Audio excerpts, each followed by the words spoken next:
Hi, this is Savannah, And this is Brian from the Dorky Diva Show, and you're listening to Star Wars. the best place for below average Star Wars. In a world where people need 80s and 90s movie reviews, two regular Geordies combine forces to bring you the Brother to Brother 80s and 90s movie review podcast. Check them out on Twitter, YouTube, and all decent podcast vendors.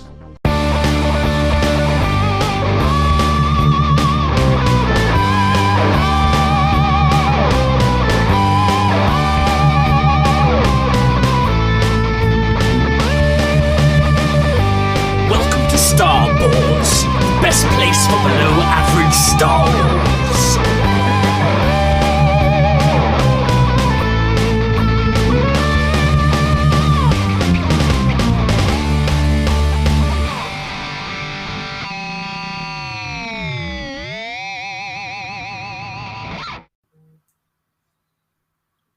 Hello there, and welcome to the Star Wars Show, the best place for below average Star Wars.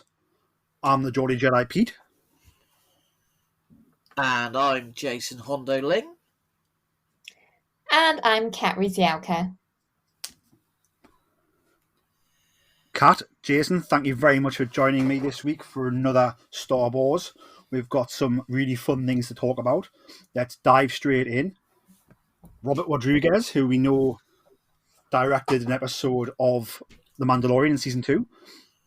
That fantastic action-packed episode where Boba Fett gets his armor back and owns all the Imperial Stormtroopers, clubs their faces off with a Gaddafi stick, and gets his armor back and really makes some fierce work, shall we say, and got everybody excited. He is producing the Book of Boba Fett, the series, coming this December. So he was talking about a different project, but it came about Boba Fett. And what Rodriguez said was, I can't really say anything about it all right now, but it's coming out in December. Wait until you see what's coming. It's going to blow your mind. That's all I can say. I can talk it up all I want because I know it over-delivers. It way over-delivers. People are going to be so pumped when they see it. So yeah, obviously, he's got to keep tight-lipped. There's been no promo material from the show yet, apart from the logo and apart from that cutscene at the end of Mando Season 2 finale. So obviously once more promo comes officially, he'll probably talk about it a bit more. But he said quite a lot. He hasn't just said it's going to be good. He sort of doubled down on his point that it's going to blow our mind, and then said that he can talk it up because he knows it over-delivers. It way over-delivers. So he triple downs on it, really. Triple downs on the point that this is going to blow our minds, which I think, for me, as someone who's sort of been a fan of Robert Rodriguez's movies in the past, Desperado, Once Upon a Time in Mexico, I think him being excited about this project, and it seems like very, very excited about it, is a great thing. And to me, it says that we're going to get a lot more episodes like the episode he directed in Season 2 of Mandalorian, where it's going to be a lot of sort of fantastic action sequences with Boba Fett. Jason, what did you make of the comments, and how excited did it get you? Yeah, to tell the truth, as soon as I knew Robert Rodriguez was involved in this, after watching the Season 2 episode of The Gallery, in that they show his preparation for Mandalorian, and there's a brilliant sequence where we actually see that he did a storyboard with his kids and his Star Wars figures. And obviously both Dave Filoni and Jon Favreau were like, this told us this guy was perfect for the job. And I had the same feeling, because obviously who hasn't reenacted a scene from Star Wars with their own Star Wars figures? So yeah, I think I'm excited what he can do. The premise that he's got with obviously Boba Fett coming back, the whole fact that he's taken Jabba's palace, and obviously there's a lot of rumours flying around that they're going to bring back the likes of Dengar, Boss, all of these sort of characters that they have brief moments in the films, and yet in the expanded universe and also in the new comic books, like the War of the Bounty Hunter stuff, these characters are really big at the moment.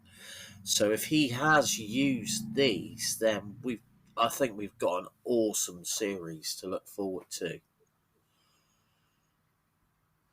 Definitely. In Kat, what was your thoughts on that cutscene at the end of Mandalorian season 2, sort of promoting the show, and then what do you make about how excited Robert is about his comments about the show that he's finished? Oh, I love that cutscene. I thought it was really clever to tease us that way. It's almost, it's quite a Marvel thing to do because they often give us those teasers at the end of their movies. And we see Boba, taking that throne, and it's just this moment of sort of complete supremacy, and you wonder where it's going to go from there. What is Boba Fett going to do? So I think Robert Rodriguez is perfectly entitled to sell up this series as much as he wants because at the moment, currently, without a trailer, we have no idea what's coming. But if you just think about the fan love of Boba Fett, he is one of the top Star Wars characters. I just think that Robert Rodriguez can't really do any wrong with Boba Fett. That episode he did in Mandalorian season 2 was incredible. It blew our minds. We really hoped it was coming. It came, and that episode over delivered. So I'm expecting a season that if he says it's going to over deliver, it probably will. I'm hoping it's just going to be bounty hunters, and more bounty hunters. Yeah, I think for me, the fact he sort of tripled down on his statement in a very exciting way says that he's really excited and he can't wait to show us what he's done with it. I think we're going to get like swashbuckling sort of Western action bounty hunters hunting down bounties. We've still got the New Republic out there and like no Empire, and is it a lawless time? Like probably. It's going to be very exciting. My favorite thing about that clip that they showed at the end of Mandalorian season 2, the sort of the promo clip for Book of Boba Fett, was the fact that Bib Fortuna actually had the staff that came with his action figure that was never in the movie. So that was a lovely bit of trivia. I loved that. It was a really, really fun thing for me. I used to have that action figure, and I so wish I still had it now. But yeah, that harkened back to the Star Wars of old. So yeah, I love that. You'll have to rebuy the figure. You have to find it in a toy shop, a vintage toy shop, Jason, and rebuy it. Yeah, I definitely think I might have to. It's quite funny. I've been looking today at the retro packs of the Mandalorian characters, and I was so tempted at £8 a figure. I was like, oh, and I think they had the entire collection there. You should just do it. Do it and worry about it later. That's what I say.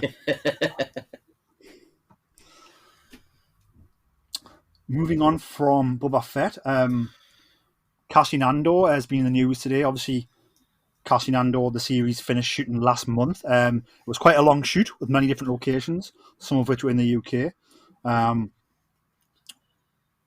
Forrest Whitaker is shooting something in Wales, I think, in the UK at the moment. And there was a bit of confusion about was that a Lucasfilm project, and was it more stuff for Cassian Andor? So it's not. Andor has finished shooting. He's shooting an unrelated project, Lucasfilm, and the reason why the Lucasfilm thing came out was Ron Howard's shooting the Willow sequel at the minute, I think, over here, and Yeah, obviously I know Indiana Jones is still in production down in London as well. So I think that's what's caused a bit of confusion about the ongoing projects that aren't Star Wars related, and then him shooting a different project here. But off the back of Andor, Donnie Yen, who obviously played Chirrut, everyone's favourite blind monk of the Wills, was asked about whether he would come back, and he said he would definitely consider it. He had a great time shooting Rogue One, and he guesses people like his character. It really depends. You don't know what they're thinking. He leaves up to Disney to sort it out. He says he believes in destiny. A lot of times what brings people together in one film is all about timing and destiny. For me, I would love to see Donnie Yen back in a Star Wars project as Chirrut. Obviously, it's going to have to be a Rogue One prequel, as we know his fate in Rogue One is a sad one. And, it's probably not going to be him interacting with the cast of Rogue One, apart from with Baze Malbus, his best friend. But I think you could tell something about, you could do a series about what the Wills are and about what his church is doing. You could tell a story on Jeddah or about them on different planets and how that works. So I'll be very interested to have him back. And hopefully we'll get to see him really sort of use some martial arts on some stormtroopers again as well, which was obviously, that scene was fantastic when he's fighting all the stormtroopers and, you think he's about to die, but then Baze comes with the big machine gun, the Gatling gun at the end to save him. What do you make about Donnie Yen's interest in coming back, Jason? There's so much potential there, and like yourself, that some of the scenes that he had in Rogue One were absolutely amazing. The action sequences and the sort of calmness that he brought to the character. I'd love to again. You've got Rogue One. You could pick so many characters out of that where you want to see their story. The same with Solo. Obviously we spoke last week about Thandie Newton. We could have a whole series just on Beckett and I can't remember her character's name now, and I've gone blank. Val, that's it. Beckett and Val could have an amazing series just about the exploits that they got up to. I think the problem is now that every Star Wars actor could want their own series.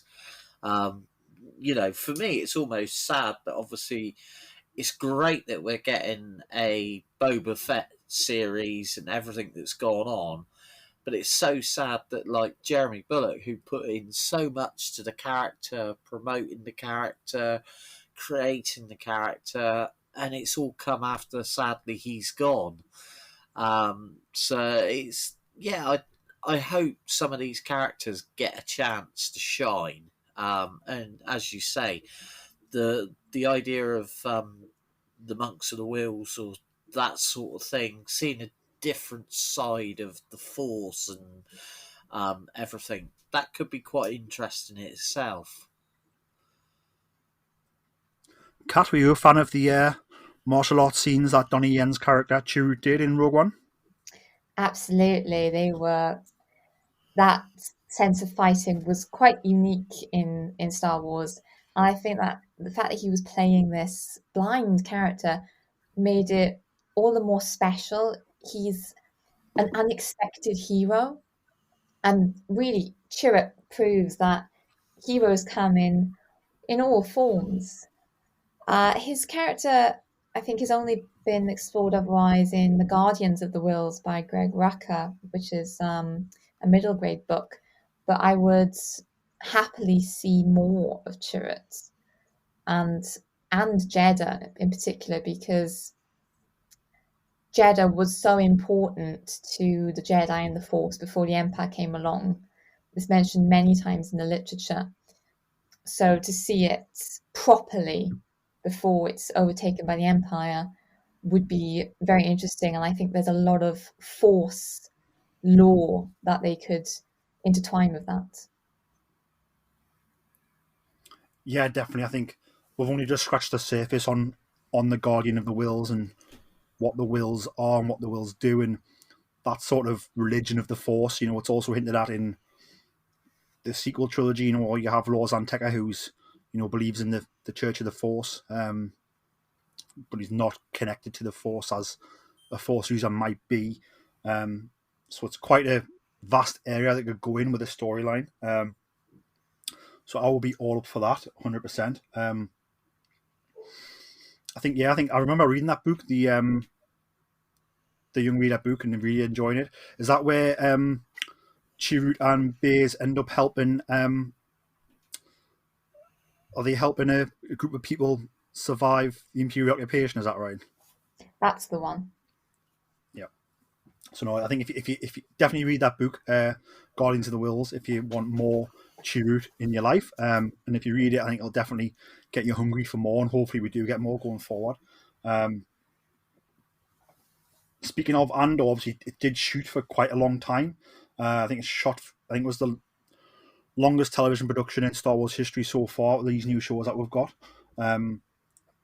We ran a Twitter poll of which upcoming Star Wars series is going to have the biggest scope, most locations, set pieces, story setups, etc. And we asked about the ones that we know are either finished principal photography or are currently filming. So we asked Kenobi, Andor, Book of Boba Fett, and Mando Season 3. And Andor won with 38% of the vote. Mando Season 3 came second with 24%. Kenobi came third with 21%. And Book of Boba Fett came last with 17%. I can see Cassian Andor sort of shooting us all over the place as a series. I think we're going to see many different worlds, many different planets, from them sneaking into Imperial planets to going to Outer Rim planets to sort of hide from the Empire, to get secrets, to find things, artifacts. Are you excited about how big Andor might be, Kat? Absolutely. I mean, from the rumors and some of the official sources, Andor is going to be this spy thriller, which is not a genre we've seen explored that much in Star Wars before. Every time we've seen the rebellion, they've been actively going against the Empire in these, huge heroic battles. So to see this more subtle espionage side, I think is going to take us to new locations, to Imperial occupied worlds, and I think it's going to have a totally different flavor to other Star Wars series. Definitely. Jason, what's your thoughts on the potential of Andor and where it can take us as Star Wars fans? I'm really, really looking forward to it. The one thing I'm wondering, because obviously when it was first introduced to us, there was the big thing that we were going to get to see K2SO. And now obviously that's been apparently isn't going to happen, at least in this first series. So it could be interesting to see where that's going. As you said about a lot of shooting here in the UK, locally they used a local abandoned quarry. And I was gutted. I nearly made the journey down to have a look, but I thought, I won't get near the place. And then someone locally actually took some pretty awesome photos, and I thought, damn, I should have made the trek down there. But yeah, it's got the potential, and as Kat said, a spy thriller could be great, especially with the espionage of obviously, trying to infiltrate the Imperials and everything. Yeah, definitely a lot to look forward to. I'm just excited for the sheer scale. I think there's going to be some big episodes, I think, where it's going to be, we're going to see full-size Imperial bases, Imperial shipyards, or we're going to see Imperial capital ships, Star Destroyers. So I think that's going to be some big setups, some big set pieces, your big budget spends on the series. And then I think we're going to get some little episodes where it's going to be, Cassian needs to meet up with someone on a hidden world or a hidden planet where no one is, a crime planet with no law, where he's going to meet up with someone who's going to give him some sneaky information about the Empire, maybe. Or you're going to see Imperial special forces hunting them down on these worlds. It could be that. Is the Imperial special forces going to be similar to what we're seeing in Bad Batch of what the Imperial Army's becoming and what the Clone Commandos are doing and what Crosshair's doing with them. Maybe is it all going to tie in? Possibly. Just very, very exciting times. I think Andor's the series where I'm like, this could be absolutely fantastic and huge. And depending on when it's set, if it's set early enough, it could run for like 3 or 4 seasons, telling us these adventures, sort of in the run up to Rogue One, which I think would be fantastic. Any closing thoughts on Andor, Kat? Yeah, actually, you and Jason both mentioned the fact that K2 isn't going to be in it with Alan Tudyk in the first season. Now that's quite interesting because that possibly already hints that there may be a second season, because there is a Marvel comic by Dwayne Świerczynski, which is Cassian and K2SO. It was a one-shot, but it did tell the story of how Cassian met K2. I do wonder, are they going to possibly incorporate that into further seasons into the storyline? Because let's face it, I mean, who doesn't love K2? Yeah, it's one of those things where I remember when they announced the show at the D23 that year, the Disney Expo. They had, I'm sure they had both the actors of Cassian Andor and the actor of K2SO came on stage to like announce the show. Obviously, this was probably when it just been announced, still in early development. And obviously maybe storyline wise they've decided to stay away from that. But to me, it means like you could end the first season with them encountering each other, and then the second season could begin with him reprogramming K2SO to sort of become his friend and his assistant. That's what I'm wondering. I'm also wondering because I think Alan Tudyk has been quite busy in another series, Resident Alien.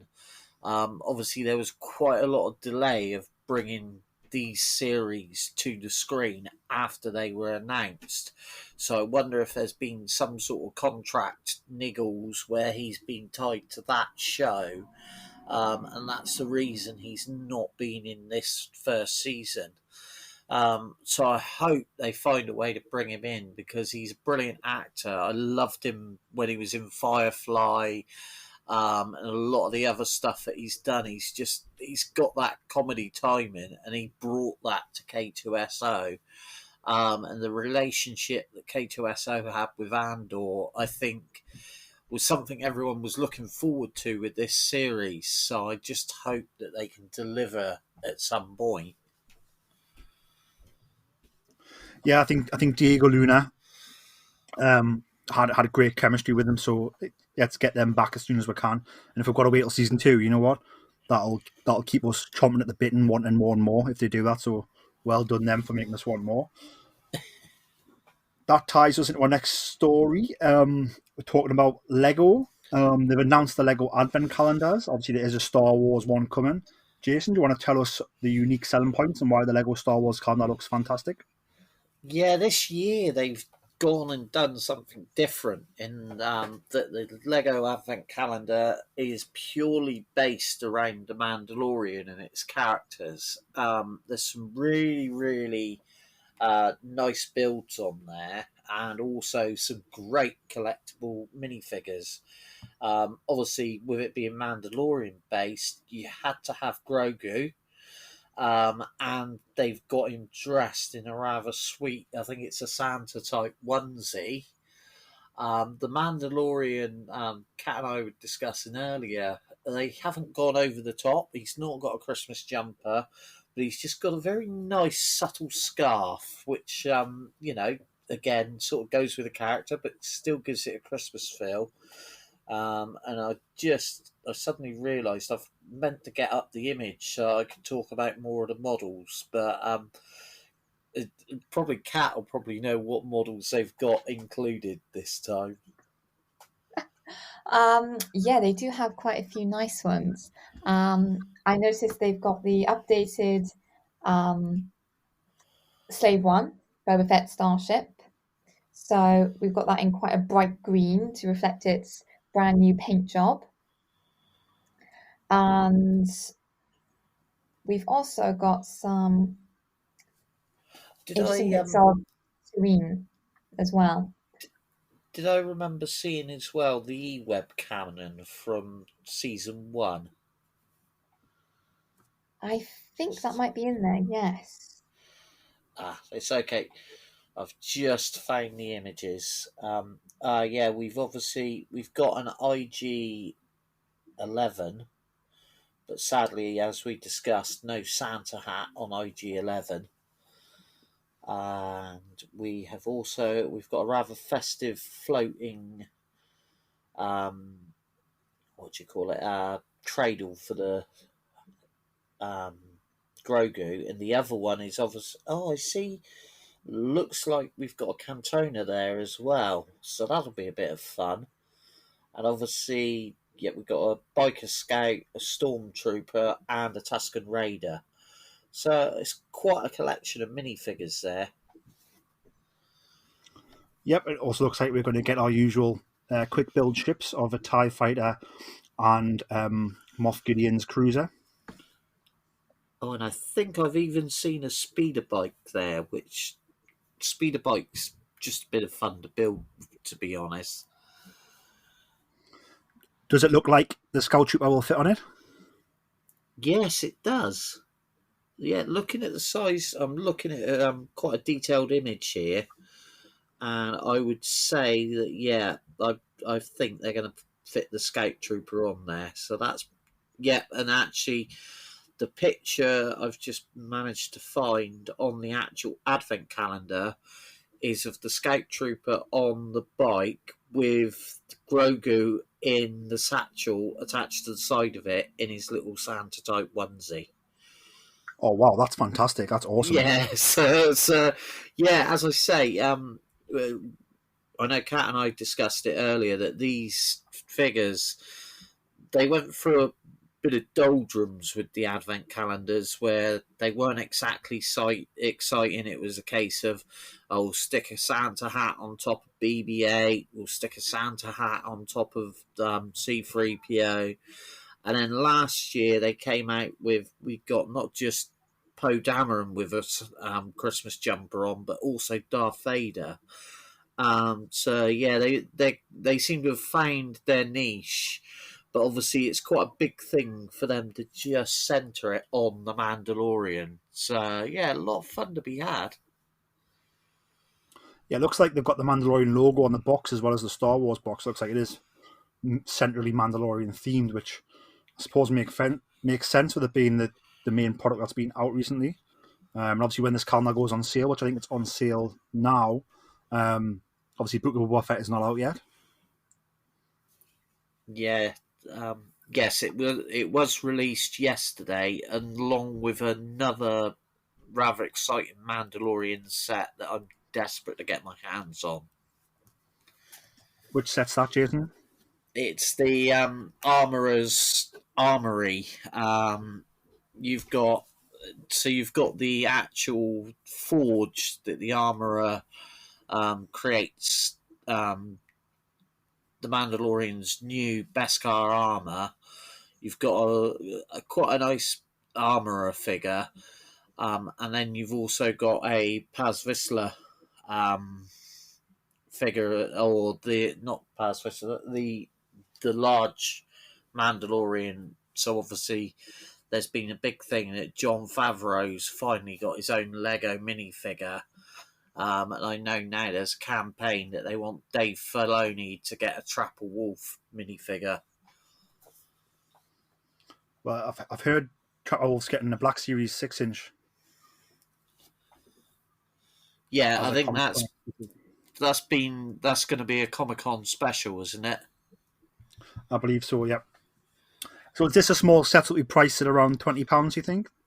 This is actually quite an expensive set. It's £29, and I have seen a few comments online that it's overpriced because of the minifigures. But it's still, from what I've seen, it's a nice set. Just recently, they've released a few sets that I'm desperate to get hold of. One that I'm bit disappointed with that came out in the last wave, I think, was the Ahsoka and Darth Maul set. And when I originally heard they were doing this, I was quite excited. But the actual set itself, I looked at it, and in the end, I decided not to get it. They used the same Ahsoka figure that they used with the tank set last year, and Darth Maul was a slightly different. I think he's got printed legs, and that's pretty much about it. So yeah, I was a bit disappointed in that one. Didn't go for it. But there are obviously they bought out the Mandalorian starship, which I want to get because you get Bo-Katan, and I think it's Pre-Vizsla with that one. And also, I'm trying to remember which one. And obviously, I think I've mentioned before, they've got the Bad Batch ship out now, which comes with all of the Bad Batch figures, which is a very unusual thing for Lego to do. Normally, they split them between sets, so you have to dip your hand in your pockets a little bit deeper.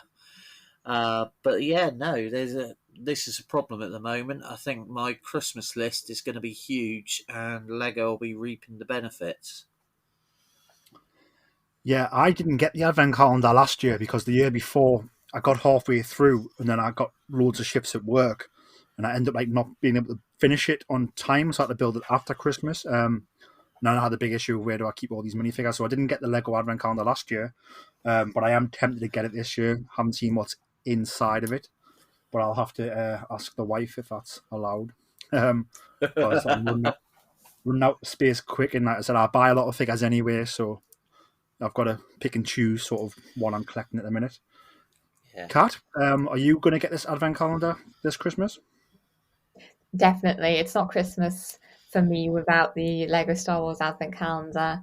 And I totally agree with Jason.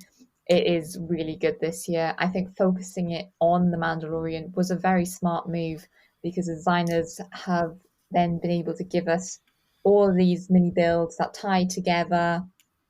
Children are going to love playing out Mandalorian stories with it. And the minifigures both look very nice.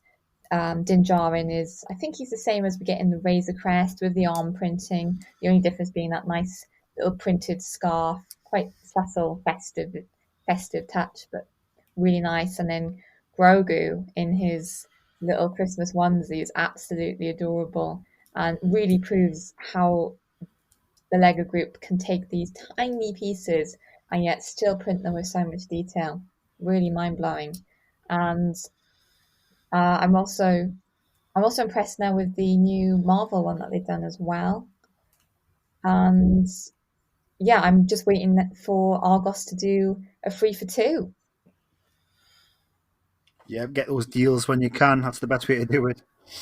Yes, as I found this week. Kat, has there been a really cool Christmas Kylo Ren figure recently? No, I mean, I'm totally astounded that there hasn't been, because the Lego group did an advent calendar, quite a few years back with Darth Vader, totally as a Santa Darth Vader. So he had a red cape, red armor, and I was thinking that would be totally perfect for Kylo Ren figure. But unfortunately, that's not happened. And the Black Series have yet to give me Christmas jumper Kylo Ren. So I'm still waiting. If anybody from Hasbro or Lego is listening to this, you have a buyer here. Black Series haven't given away normal jumper Kylo Ren yet either. Like, do you know what I mean? So they need to give us good guy Kylo Ren first. They really dropped the ball on the Kylo Ren merchandise. I think we haven't had a Rey in the Black Series with the yellow lightsaber. No, we haven't yet, which is pretty disappointing because that yellow lightsaber is probably my favorite colored lightsaber. Yep, so we need a Black Series Rey from the end of Rise of Skywalker. We need a Ben Solo from the end of Rise of Skywalker with the blue lightsaber and the jumper. And then we also need Lego to make us a Christmas version of Kylo Ren minifigure, and then that's us happy, spending all of our money. I would also take a Funko Christmas Kylo Ren because they do fantastic festive figures every year. Oh, some of their, I think I've got somewhere Christmas Chewy and Christmas R2 from the Funkos, and they're brilliant. Do you keep them up all year round, Jason, or do they just come out for Christmas? I do tend to keep them up all year round. I just love them. The one I wanted to get, I've been trying to get a C3PO, and they do an R2D2. Not I've got the R2D2. A Yoda one, but they're very difficult to get hold of now. You have to maybe have a look at the resellers, and hopefully the price isn't too big. Yeah. Going back to what you were saying about Lego, I noticed a deal today. I just suddenly thought I might mention it. Hopefully, some people might be able to grab it. Amazon are actually doing the Lego Sith art for £75, which is quite a saving from the £115 that it was. So put that one out there for everyone, because I think that one's about to be discontinued. So that would be a good set to get hold of. And you've been building some Lego this week, is that right, Jason? A really cool set. I have indeed. Again, I picked up on a deal, and it's a set that I've wanted since it came out. It's the Imperial shuttlecraft from Return of the Jedi. So we're talking about when Luke Skywalker's captured by Vader. It normally retails at £70, and I was lucky to get it from Argos for £44.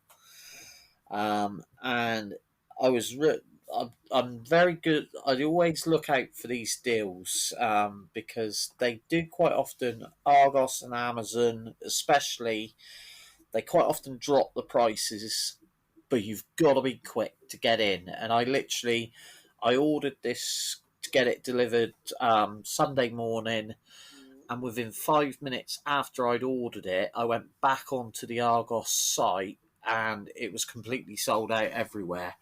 So I sighed relief that I got this kit that I wanted for a long time, and it is an awesome little build. And for £45, I was in my element. And I finally have a Luke Skywalker from Return of the Jedi with his black glove and everything. So I was really pleased. And I would say if anyone gets the chance to build this kit, get out there and grab it. Kat, have you built any Lego sets recently? I have, as I'm a Lego Lego reviewer for Blocks magazine, but I haven't had any Star Wars ones in a while, so I can't even think what the last Star Wars set I built was, shockingly. Is there a Lego set coming soon that you're excited to get your hands on, apart from the calendar? Well, I do very much like the duel between Maul and Ahsoka. I like that little set a lot. I like the vignette style that the Lego group are doing with those smaller sets, and it's a great way to get minifigures and a cute little build for relatively good value. I'm also a big fan of the Bad Batch ship, even though it technically doesn't stand up properly. The wings tilt forward, lean forward, but the minifigure selection, getting all the Bad Batch, is fantastic. Although I am intrigued to see if they're going to do a set with Omega as a minifigure. Time will tell. Time will tell. Is that Darth Maul Ahsoka battle available now? It is indeed. Yeah, That's the one I've seen that I'm interested in getting. The interesting bit about that is that comes with the little prison cell that they put Maul in the final 2 episodes of the Clone Wars, which I have to admit that does look pretty cool.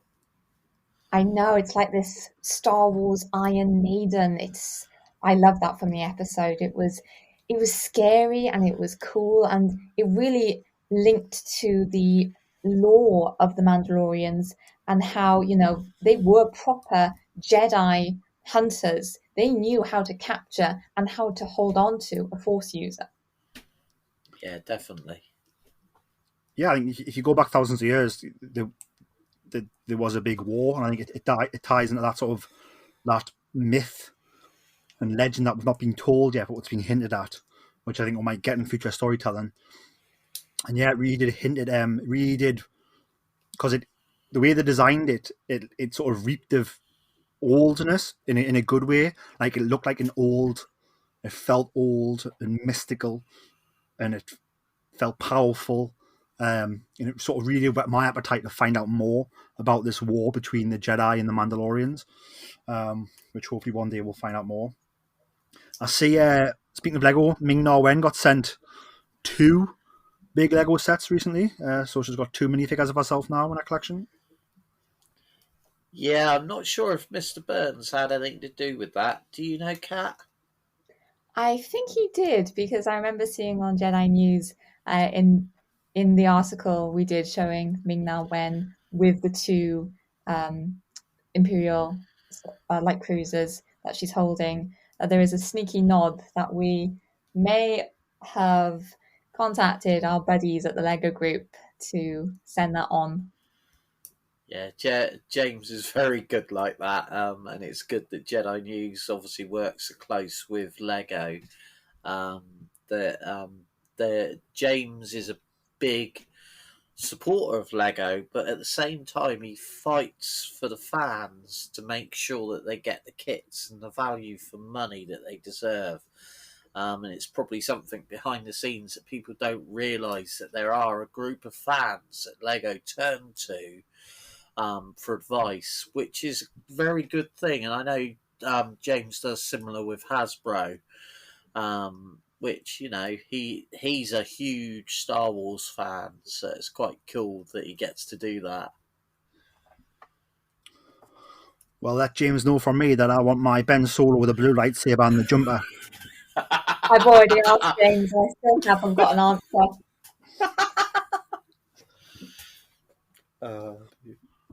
Perhaps we can do a petition, the 2 of us. We'll both petition James, and maybe 2 of us can get further than 1. Yes, we will do that. And then our last story before we dive into a Q&A is about the official trailer, new details for Star Wars Tales from Galaxy's Edge, which is a sort of virtual reality game on Oculus Quest set around Batuu, which is the fictional land that the Star Wars theme parks are set in. Kat, you've checked this one out. What were your thoughts initially? Yeah, it's a fantastic trailer, very action-packed. They're splitting this new level of Oculus Quest into 3. So you've got one tale that's set in the High Republic era, where you can train as a Jedi, which looks obviously really cool. And I think that's going to work very well with the virtual reality and the lightsaber that works with the Oculus. The second tale is where you get to play as IG-88. What fan hasn't dreamed of playing IG-88, blasting everything in sight, and being a crazy wacko demon droid? Love it. Whoever came up with that level, thank you. We will take that and enjoy it and enjoy wrecking things. And the final tale is that one set on Batuu, which is the world that Galaxy's Edge is set on. Anybody who's either been to the theme park or read Black Spire by Diala S. Dawson should recognise the name. There's a lot of familiar faces in that particular part of the trailer, where you've got the Resistance, you've got 3PO, you've got R2, you have some familiar pirate faces in the form of Hondo and Arca, and you're going against the First Order. And it looks like there's a crazy new First Order captain who's been taking some lessons from General Hux about impassioned speeches, and it is mildly scary. And his armor is a brilliant mix of First Order Stormtrooper with a little bit of Clone Commander thrown in. So it definitely looks fun. The animation looks superb, and I think it's going to be yet another great addition to the Oculus Quest repertoire of Star Wars games. I mean, after seeing how IG-11 tore through that town of mercenaries in the opening episode of The Mandalorian, I definitely can't wait to play as an IG droid after watching him spin around and just shoot everyone like a madman. So that definitely sells it to me. Obviously, you've said Hondo is in the trailer, so is this going to tie into the Smuggler's Run ride, do you think? It could well do. He's being voiced by Jim Cummings, so he's back to do Hondo. I mean, who else? Who else could do Hondo? Nobody else could do Hondo. So it would be nice that it would also tie in with Smuggler's Quest and that the story group may have been involved there. Jason, have you been to Galaxies Edge yet and rode Smuggler's Run? If only. It is a dream of mine.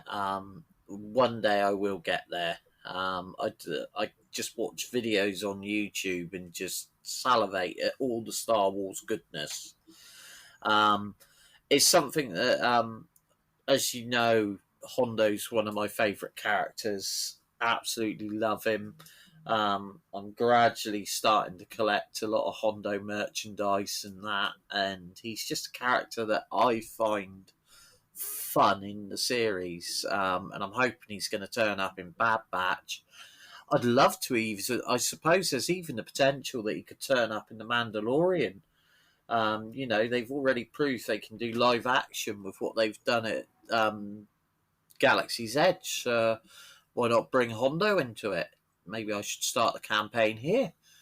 But yeah, no, I think the whole thing with Galaxy's Edge just really captures a lot of magic. I know James was there for the opening, and I've seen the video footage of the rides and everything. And obviously, you get the chance to try blue and green milk. I don't think they got the yellow milk yet, but maybe after last week's episode, that could be on the way. Coming soon to a English theme park near you. That sort of finishes up this news stories of the week. We have received some questions on the social media. First one comes in from Luke. Luke says, what's everybody's favourite Star Wars item of clothing that they own? So Kat, will go to you. What's your favourite item of Star Wars clothing in your wardrobe? Oh my gosh, it's got to be my Her Universe Captain Phasma jacket. It's all silver. It's got Phasma on the back. It's got some of her armor detailing sewn into it. I absolutely love wearing that. And Jason, what's yours? I'm actually going to go for something that I picked up for my youngest daughter, Jess. She is a huge Chewbacca fan. And Kat, I know you've seen a photo of Jess in this. I managed to pick up at a second-hand sale a Chewbacca onesie. But the only problem is she grew out of it so quick that I then had to find a bigger size and order that for her. And it just looks so funny. This little, she's 8 now, running around in a Chewbacca onesie. But it's classic. I'm a sucker for a t-shirt. I love buying t-shirts. It's probably the t-shirts and figures, probably the two things that my wife hates the most that I love. Whether it's pro wrestling t-shirts or Star Wars t-shirts. And I've got probably over 300 Star Wars t-shirts. But I'm a sucker for foreign language Star Wars poster t-shirts, which if you ever go to a Star Wars celebration, they've always got about 3 or 4 on sale.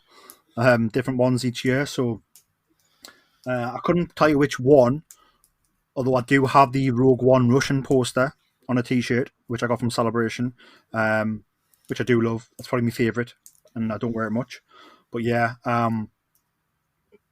any Star Wars T-shirt that's like a foreign language film poster are probably my favourite items of Star Wars clothing.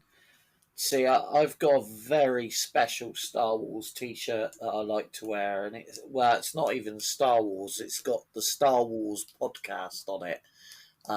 Good from was it T Republic? We do have a T Public store, at the moment. So you can go on our social media and find the link there, and we do sell Star Wars T-shirts on there. I had to treat myself.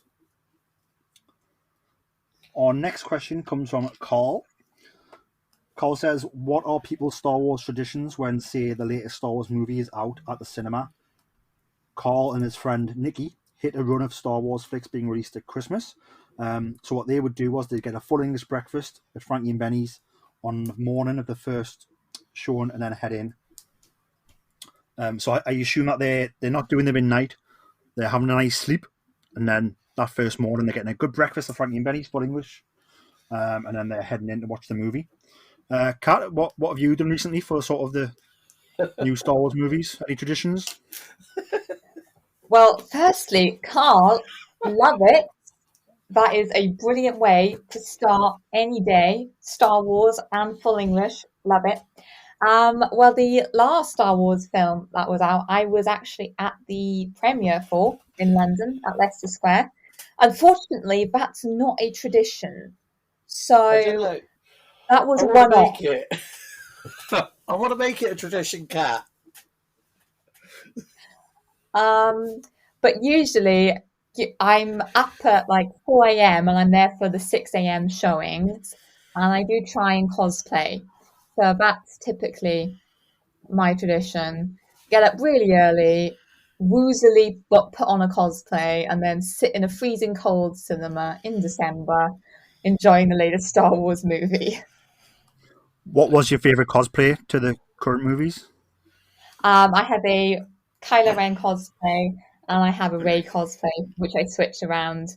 I will admit that the Kylo Ren one is an awful lot warmer than the Rey cosplay. Do not recommend wearing Rey cosplays in December. No, definitely not. And do you want to tell us about your experience at the premiere of Rise of Skywalker? Oh my gosh, that was absolutely incredible. I felt so honoured to be invited as part of the Jedi News team.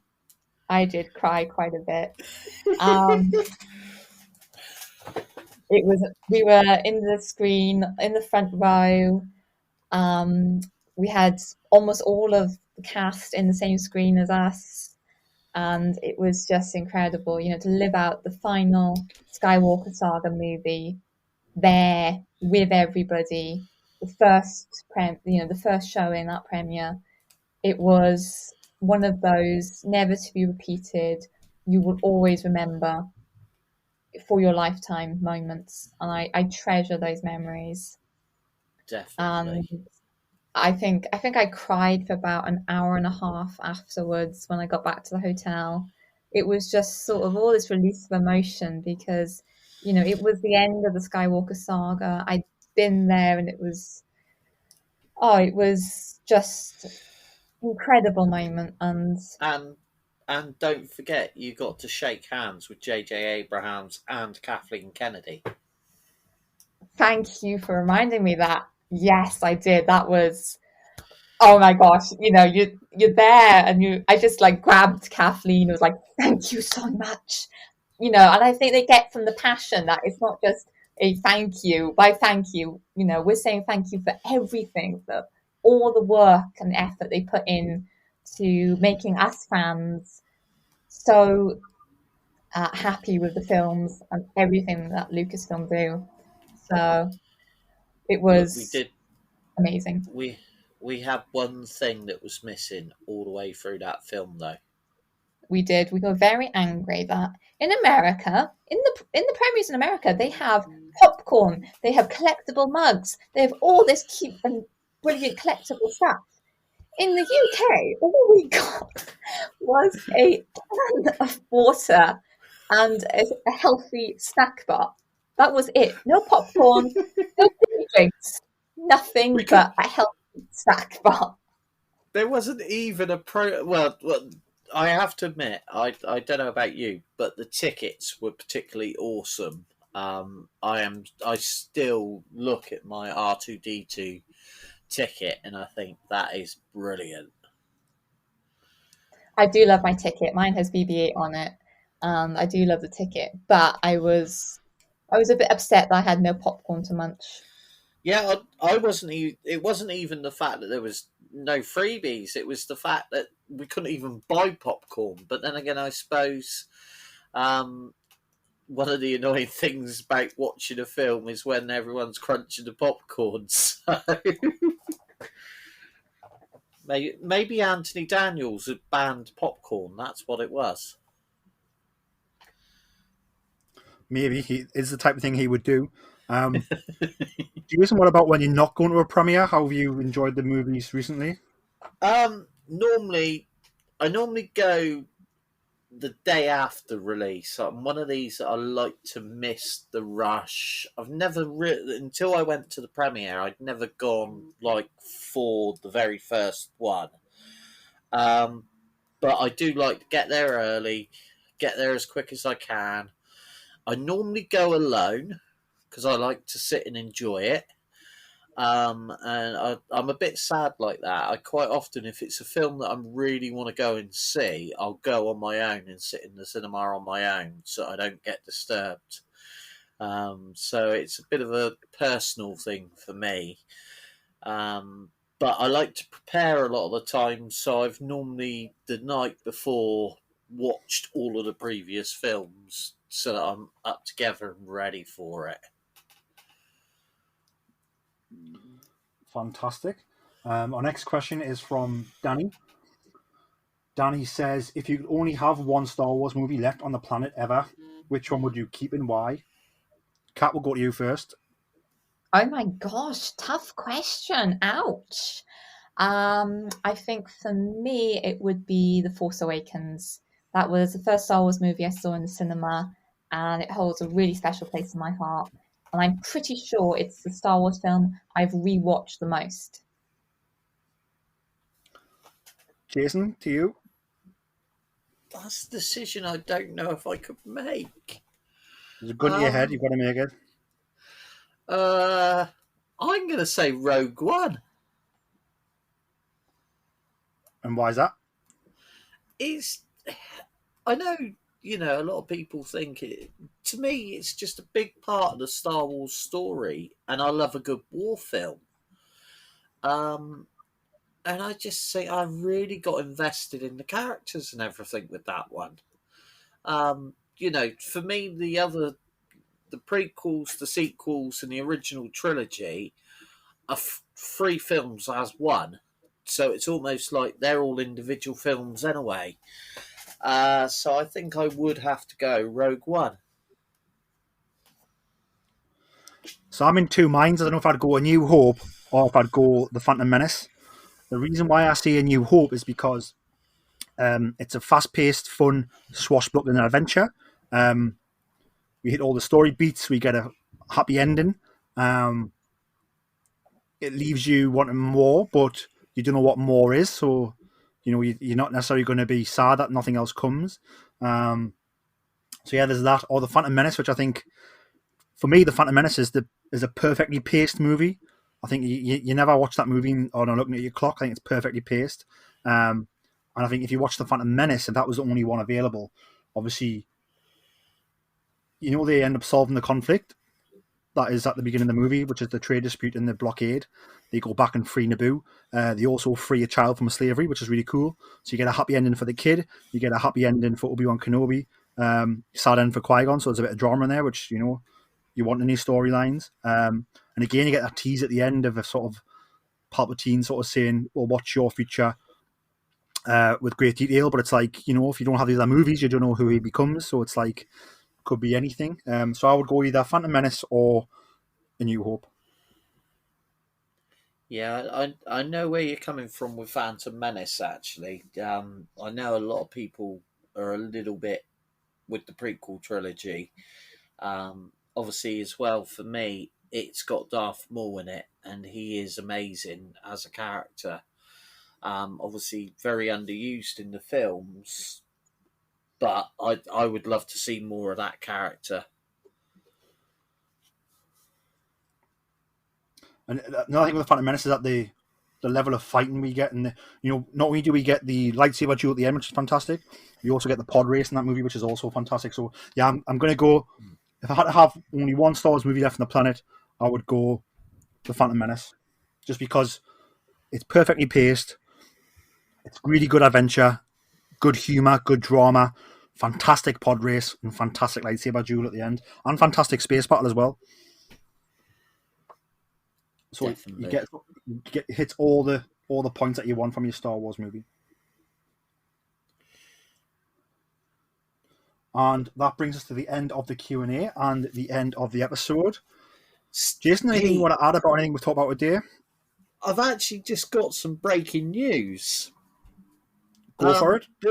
Build-A-Bear have just released a new Boba Fett Build-A-Bear. I'm looking at the picture now. It's in the UK. It's £27 for the actual bear, or for £35 you can get Boba with his blaster.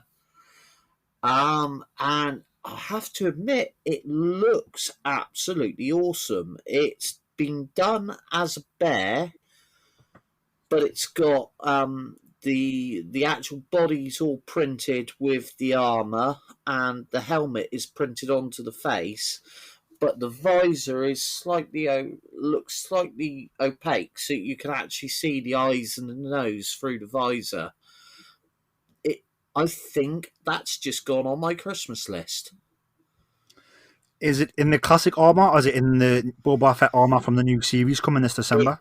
It's the new armor. It's nice, pristine armor. It looks really, really good. So yeah, I would guess they're tying it in with the new one.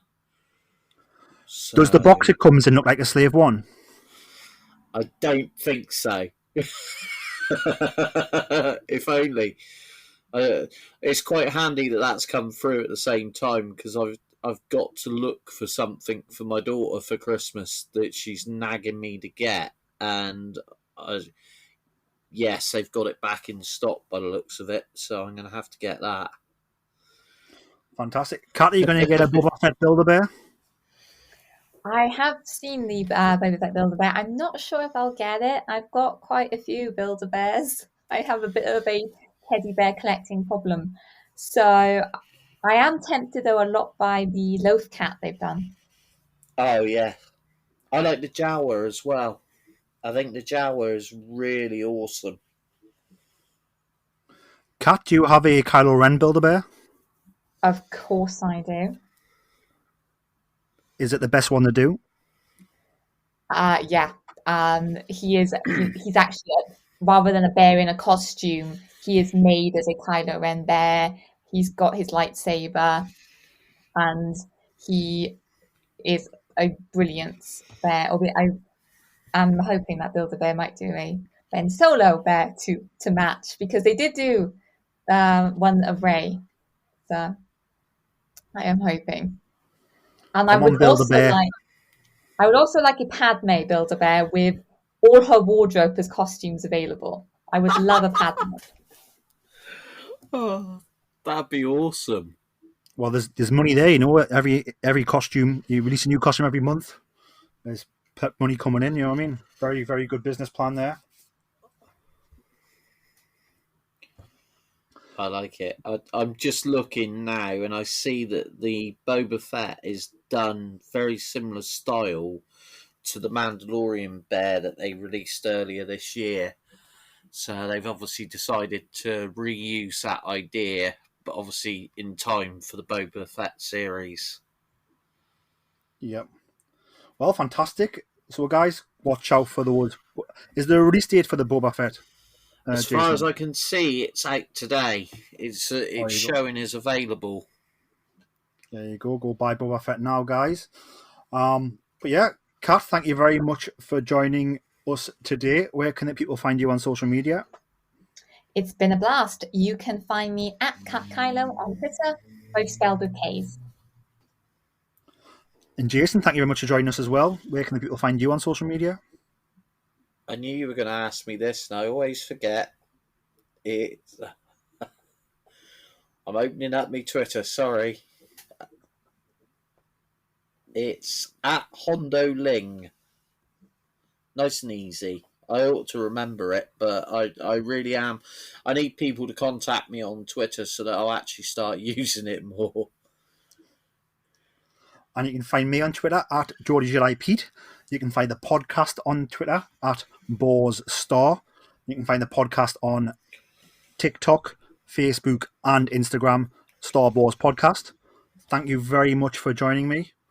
May the force be with you all. And remember, always tell that to Kanja Club. Hello, Star Wars listeners. This is Savannah Odit. You might know me as host of The Dorky Diva Show with my co-host Brian Balance. I am also producer of The Adventures of the Zolan Dart, which is a Star Wars-inspired audio drama that we produced over the last year. If you love stories about smugglers, courage, heroic characters, and maybe a few foes along the way, you should go to thedorkydivashow.com and listen to The Adventures of the Zolan Dart today. Shout! We've got your pigs. Were any of the critters harmed? What did you do now? I didn't do anything. I just freaked out for no reason.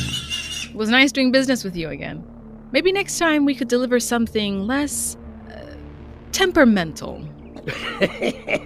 Now, what you call temperamental, I call fun. Hey, is there a place nearby where I can make some repairs?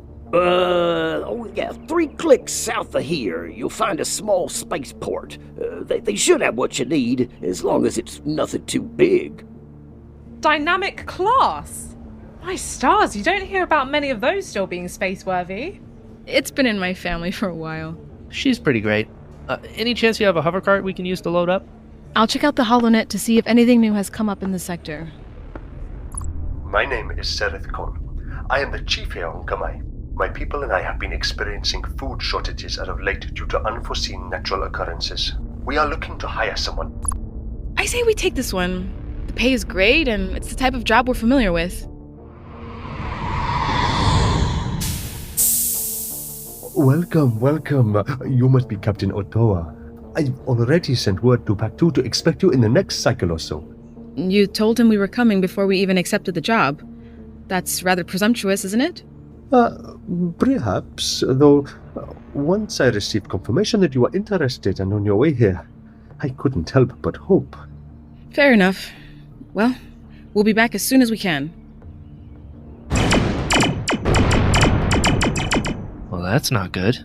Is that blaster fire I hear? So you're the one. Captain, it sounds like they want to do this the hard way. I love when they got some fight in them. This is bad. This is bad. We're about to have a lot of company.